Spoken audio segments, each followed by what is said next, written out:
We are in cold Michigan, freezing right now. I don't know how good you can see me. It's very overcast today, so it's really dark out. But I am outside doing a book video in honor of my, let me get this cute little fountain going. Okay. In honor of my channel changes I'm gonna make, I finally found a name for my channel I like, which is gonna be called Reading by Still Waters, which of course is from the book of Psalms, and from the verse about, you know, the Lord is my shepherd, I shall not want, he leads me through the pastures, he makes me lie down by still waters. So I just wanted to do a just a video representing still waters. I'm not reading by here, but it's, you know, a metaphor about how I'm trying to read is in honor of God and for the glory of God and for helping others to be able to maybe follow the journey that I was able to start reading material that was more edifying and uplifting for me rather than garbage and junk that our world likes to put out there. So yeah, I'm out here freezing my butt off. It's probably like in the 30s right now, but I got pumpkin spice that's mildly warm because this is so cold out. But I just wanted to go through some books that I've read. I did Katie from Paperback and Ponytails, she did a challenge, a Christian fiction challenge that I participated in and had a lot of fun doing that, so thank you, Katie, for putting that on. But the challenge that she put on, let me get this out here. Okay, so she had a sheet that you go by, and the challenge is called Journey Through the Bible. The first, I'm sorry that the lighting's so bad, but it's the best I could do. So the first challenge is, or prompt I should say, is where are you going? And we're going to Bethlehem, and for that prompt you have to have a house on the cover, and the book I chose for that is this book right here called The Choosing by Rachel Decker. And this book is really good. I really enjoyed it. It has building, you see how there's buildings in the background, and I'm gonna say those are houses. So anyways, this book is I believe it's, I don't know what the difference is between like a dystopian and a utopian. I need to look that up because that's the genre that I really like. But I don't know, I think a dystopian is when things go bad, and I think a utopian is when things like go better. I don't know. Anyways, so I think this is a dystopian where things go bad. It's about this girl, and she is in this society where you don't get to choose like what you want to do with your life. You have to do what the government tells you to do. You may be chosen to get married. You may be chosen to just work in a factory for the rest of your life. So anyways, the main character, she is supposed to be part of the group in the society that can get married, but you have to be chosen as a bride by the rich and powerful men in the society. And she was supposed to get chosen. She was like the top pick, but she ends up not getting chosen by any of the men, so therefore she has to go work in the factory for the rest of her life and can never get married. Well, while this is all going on, there's a man in the wilderness, and his name outside the city gates, and his name is Aaron, and it's illegal to go listen to Aaron speak, and he's telling people that you can be free no matter what your circumstances are. You are chosen no matter whether man chooses you, God chooses you. And this Aaron figure is supposed to represent Jesus, and yeah, she learns that she's chosen no matter who chooses her, and it's just a really great book by Rachel Decker. They have a second one that came out. I'm going to show you that here in a minute, but just such a good. I ordered it, the second one, as soon as I got done with this one, because I just had to find out what happened next. But really, really great story in this book. Okay, the next prompt that I chose is, who are you going to meet? And I chose Peter, and there has to be water on the cover. And the book I chose for that is Destined for You by Tracy Peterson.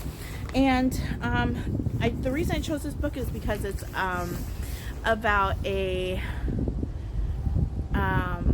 girl who lives in the 1800s, and she lives on Lake Superior, and I grew up near Lake Superior, so I thought it'll be interesting to read about. So she lives in Duluth, Minnesota, and which is a fishing town there in the 1800s, and it's a really hard place to live at, you know, with all the snow that they have up there during this time period. She is about 25 years old. She has a younger brother who's still in school, and her father's a fisherman. And her mother, and she had other siblings who had died a few years back of a fever. And so she is in charge of the family, of like taking care of her little brother, cooking, cleaning, those kind of women things.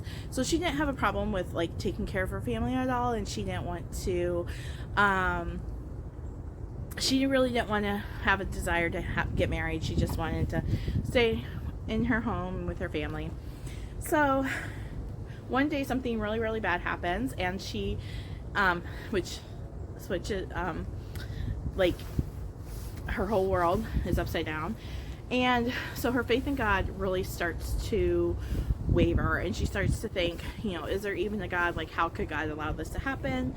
And then eventually she starts to see God is real, God is working, God has provided all of this for me, even through all the struggles that we've been through. So really great book. There is two other books, in the series. And this book has a lot of like faith in it. There's a lot of faith in here. Okay, so the third book that I read is I Witness an Event, and the event that we're going to witness is David and Goliath, a book over 400 pages. And the book I chose for that one is A Voice in the Wind. Okay, I would never pick this book up and be like, yeah, like I want to read that. It looks boring. It's so not boring. It's so good. 400 pages, very thick book. I could not put this book down. It was so interesting. The faith in here is so amazing. So in this story, we follow a young woman who, she's living during like the 700 AD time period, a few years after Jesus came to earth, died and rose. And oh my goodness, it's snowing right now. It's so cold. It's snowing. Okay, so she's living during this time period, and her family's in Jerusalem when the siege of Jerusalem happens, and the temple collapses and Rome takes over. Her whole family dies during this time period, and she is taken into slavery. And so this is the first snow this year. That's crazy. Anyways, okay, so she is taken into slavery at a young age, and she can't believe that she was the only one in her family that survived this attack. She ends up going to a very, very rich and wealthy family that's politically politically, has a lot of political pull in, was it Rome, I think is where they were living first. Yeah, I think so. So they have a lot of political pull in Rome. She ends up being the slave girl of a rich girl, and so she's taking care of this rich girl. Her name's Julia. She's such a snot. Oh, I can't stand Julia. I want something bad to happen to Julia. Anyways, so Hadassah, she's the main character. Hadassah takes care of Julia, though. She is everyone in the family's favorite servant. She's like a daughter. She's even better than their daughter, Julia. They can't stand Julia because of all the choices, horrible choices that she makes. So anyway, she's able to show Jesus's love through that whole thing, and her and the family starts to learn about Jesus, even though you can be killed in the gladiator arenas during that time period. And that's another part of the story, is that they follow a man who is also become a slave, and he is turned into a gladiator, and to win his freedom he has to kill so many people in the arena. And he eventually meets Hadassah, and she and him, like, she's able to share the gospel with him. And it's such a great book because it like puts you in the period of when the church was persecuted, and like, if they can still have faith and glorify God during that, like, why can't we? Amazing. Okay, next is something has happened, and the something that has happened is be swallowed by a fish. Hard to swallow subject. And the book I chose for that is The Hiding Place by Corrie ten Boom. And this is a older book, but she was a Christian during the Holocaust, and she was helping Jews. She was about 50 years old when this was happening, and she was helping Jews to hide in her home. And the soldiers eventually found out that she was helping them, hiding them, doing everything they can to keep them from being arrested, basically. And so she went to prison because of that, and then eventually to a concentration camp. Her story of faith is so, this is a not a fiction book, it's a non-fiction book. There we go. It's a true story. So her story of faith and how much she loved Jesus through all the horrible things she went through is so strengthening to me, and so amazing to know that, man, we live in such like an easy society. Like, these people lived in the worst of the worst, but yet their strength in Jesus will blow your mind. So, really great book. The next book I picked, which is also not a fiction book, sorry Katie, I read 3 fiction, okay, so that's, I'm proud of that. Okay, so the last book is How Do You Escape? And that is a pray and Jesus will help you, reader's choice. So I decided to pick a book that would help me, and I chose The Connected Child. This book actually did not help me. I did not like it very much. It's a adopted foster care book to help parents who are struggling with just connection issues that they're having with their children. I got this book a while ago, years and years ago, and I just haven't. It's windy out right now, and I just haven't read it. Yeah, I just wasn't a fan of it. The ideas and suggestions they had in here for helping your kid with different things were not very realistic, and maybe there's like one or two where I might think about using those things. But yeah, for the most part, wasn't a fan. So if you guys know of an adoption or foster care book that helps parents for a Christian mindset, and that's the thing, this book was not a Christian mindset, very much. But if you know a book that's has like Christian mindset and Christian values and about adoption, I would love to hear it, because I've been looking for one for a while and I just haven't found one that like has been very helpful. I will say though, no, I lied. I will say I've read what is it, Love and Logic. That's a really good book. That's a really good one. But I don't think it really deals with it deals with a lot of discipline in that book, but doesn't necessarily deal with like a connection with your kid. So anyways, so that's it for Katie's challenge. So challenge accepted. So I have a couple other books here that I just ordered, super excited about getting into and reading. There's so many, and I'm trying to just get them done because there's so many. So the first book that I chose was George Orwell's 1984. It's a classic. It's about a utopian society, utopian, dystopian, I don't know. It's about a society that goes bad because the government is basically makes you do everything, and you have to obey or you die. Really interested in reading this book. This is not a Christian book, so just so you're aware of that. This book right here is The Calling, which is the second book in Rachel Decker's series. Really excited to find out what happens.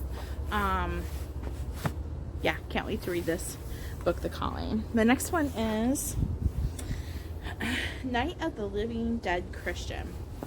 That's by Matt Mikolatos. I'm not sure. So anyways, this is, I don't know too much about the storyline. I do know that this is a Christian fiction, and it has a lot of comedy in it, apparently. And that's all I really know about it, but sounds super interesting. So Halloween's just around the corner, so I wanted to check that out. The next book, I don't have the dust cover because I bought it cheap, but it's The Wonderland Trials by Sarah Ella. Sarah Ella, what a pretty name. Anyways, so this is a book about, it just came out. It's a book that is a retelling of Alice in Wonderland, but it has Christian themes in it. Love Alice in Wonderland. So excited to read the Christian themes in here. Like, I when I heard of this book, I was so excited. I didn't want to pay the full price for it because I don't like to pay full price for books, but I'm very excited about this book. The next book I got is Offworld, and that is by Robert Parrish. And this book, okay, so it is about these astronauts. They go to Mars and they do like the excavations and all that kind of stuff. Well, they come back to Earth from Mars, and when they come back, nobody's on Earth. Nobody's on Earth. So apparently the rapture happened, I guess. But very interested in reading this book. The next book I've already started, and it's called The Light. Who do you become when the world falls apart by Jacqueline Brown. Yeah, I'm reading it. I'm probably halfway through it. Not my favorite book.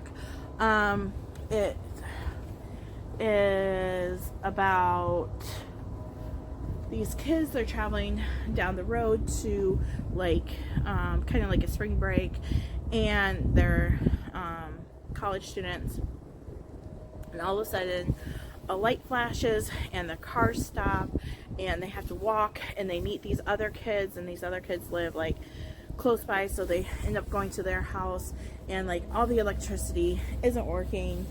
The world's in like chaos, and they are figuring out what all of this about, and still like, how can I have trust in Jesus through all this, or believe in Jesus through all this. This is a Catholic perspective, I guess. I don't know. But just beyond that, just not a fan of the story. I'm going to finish it because I can't stand not finishing books. If I don't finish a book, that means like I hated the book so much.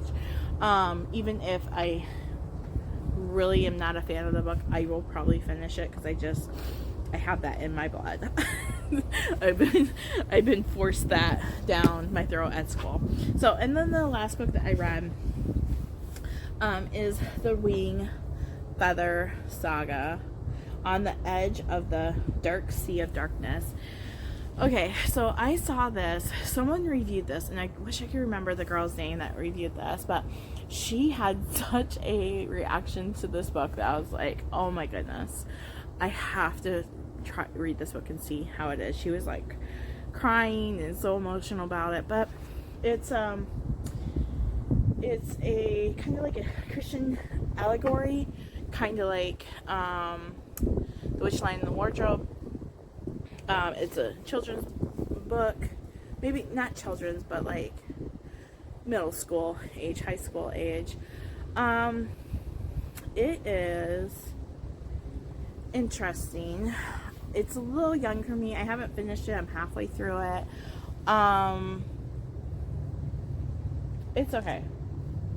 It's okay. I'm hoping it gets better. I'm gonna finish it, like I said. But my daughter had this book. I had gotten it for her a couple months ago, and just was like, well, let me check it out and see how good it is. So, yep. So we're gonna finish that and see how it is. But those are my books that I've recently just gotten. So I'm so excited to get to them. Thank you so much for watching, and thank you for coming to my channel. And I hope to see you guys next time. Bye.